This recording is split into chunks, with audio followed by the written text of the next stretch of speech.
हैं आप सब। वेलकम बैक टू एजुकेशन अड्डा। क्या आप जानते हैं कि एक बच्चा कैसे सोचता है? क्यों 2 साल का बच्चा खिलौनों को जिंदा समझता है? आज के इस वीडियो में हम सीडीपी के 3 बड़े गुरुज पियाजे अंकल, वाइगॉट्स्की और कोलबर्ग अंकल की थेरीज को समझेंगे। जो जीन पियाजे हैं, उन्होंने कॉग्निटिव डेवलपमेंट यानी संज्ञानात्मक विकास का सिद्धांत दिया है। ले वाइगॉट्स्की ने सोशल कंस्ट्रक्टिविज्म की थेरी दी है, जिसे हिंदी में कहते हैं सामाजिक सांस्कृतिक सिद्धांत। लॉरेंस कॉलबर्ग ने मॉरल डेवलपमेंट की थेरी दी है, जिसे हिंदी में बोलते हैं नैतिक विकास। जीन पियाजे ने कॉग्निटिव डेवलपमेंट थेरी दी है। इसका कंसेप्ट क्या है? Child is a little scientist, मतलब जो बच्चे होते हैं वो नन्हे वैज्ञानिक होते हैं। इसके की टर्म्स क्या हैं? Schema, mental shortcut pockets of information, यानी कि सूचनाओं का संग्रहण। असिमिलेशन क्या होता है? Assimilation occurs when we take in new information, मतलब जब हम नए ज्ञान को पुराने ज्ञान से जोड़ते हैं उसे हम कहते हैं असिमिलेशन। अकोमोडेशन क्या होते हैं? Accommodation happens when we modify our existing schemas, मतलब जब नई जानकारी हमारे पुराने ज्ञान से मेल नहीं खाती तो हम अपने माइंड फोल्डर को तब हमें अपने माइंड फोल्डर को बदलना पड़ता है। इसी को हम कहते हैं अकोमोडेशन। अब बात करते हैं पियाजे की स्टेजेस ऑफ डेवलपमेंट की। क्या कहते हैं ये? सबसे पहले बात करते हैं पियाजे साहब की। पियाजे अंकल कहते हैं कि एक बच्चा लिटिल साइंटिस्ट होता है जो अपनी दुनिया का ज्ञान खुद बनाता है। उन्होंने कहा कि विकास स्टेजेस में होते हैं।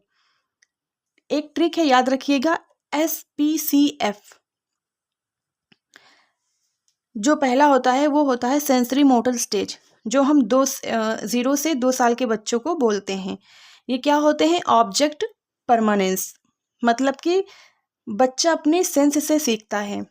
फिर होता है प्री ऑपरेशनल स्टेज, जो 2 से 7 साल के बच्चे को बोलते हैं। एगोसेंट्रिज्म होता है वो, मतलब जहाँ बच्चा थोड़ा एगोसेंट्रिक होता है, यानी सिर्फ अपनी ही नज़रिया से देखता है दुनिया को। कॉन्क्रीट ऑपरेशनल स्टेज 7 से 11 साल के बच्चे को बोलते हैं। रिवर्सिबिलिटी एंड कंजर्वेशन, मतलब कि जहाँ बच्चा लॉजिक लगाना शुरू करता है। Formal operational stage, abstract thinking and hypothetical logic, मतलब जहाँ वो बड़ी बड़ी और एब्स्ट्रैक्ट बातें समझने लगता है। इसी को हम बोलते हैं फॉर्मल ऑपरेशनल स्टेज। अब हम बात करते हैं वाइगॉट्स्की की। अब आते हैं वाइगॉट्स्की पर। जहाँ पियाजे ने उम्र और स्टेजेस की बात की, वहीं वाइगॉट्स्की ने कहा कि बच्चा समाज और संस्कृति से सीखता है। उन्होंने 3 बड़े कीवर्ड्स दिए हैं, ZPD, scaffolding and MQ। ZPD क्या होते हैं? जोन ऑफ प्रॉक्सिमल डेवलपमेंट, ये इसका फुल फॉर्म होता है। ZPD का जोन ऑफ प्रॉक्सिमल डेवलपमेंट, ये क्या होता है? वो गैप जिसे बच्चा किसी की मदद से पूरा कर सकता है, यानी कि हम अपने आप से क्या कर सकते हैं और दूसरों की हेल्प से क्या कर सकते हैं, इन्हीं दोनों के बीच की दूरी को बोलते हैं ZPD, यानी कि zone of proximal development. Scaffolding क्या होता है? टेम्परेरी हेल्प इन स्टार्टिंग, मतलब कि किसी बच्चे को थोड़ा बहुत हिंट देना शुरू में, उसी को बोलते हैं स्कैफोल्डिंग।